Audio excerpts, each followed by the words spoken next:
মনে রাখবেন, যে কোনো গাড়ি মিসফায়ার করলে এটা যে গরম গ্যাসটা আছে, এটা বের হওয়ার যে পাইপটা আছে, লাইনটা আছে, এটা এই যে ইনটেক ম্যানিফোল্ড, এটার আশেপাশে যে কোনো জায়গায় থাকার কথা।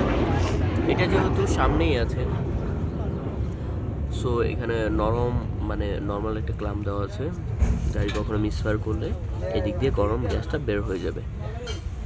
এই এই প্রসেসটা খুব ভালো। কিন্তু আমরা কি করি যে মিসফায়ার করলে গাড়ি যেন বন্ধ না হয়, এই জন্য আমরা এখানে একটা ক্লাম ফিক্সড করে দিই। সেই কারণে কী ক্ষতি হয়, যে এই যে এয়ার ক্লিনার বক্স আছে, এটা লকগুলো খুব খারাপভাবে নষ্ট হয়ে যায়। সেটা একটা বিরক্তিকর বিষয়, বক্সটা ভালো করে লাগে না। সো আমরা এখন থেকে করব, এই ক্লামটা কখনো ফিক্সড করব না, এবং কি এই ক্লামটা যে ফিক্সড করা যাবে না এটা সবাই আমরা জেনে নিব। আর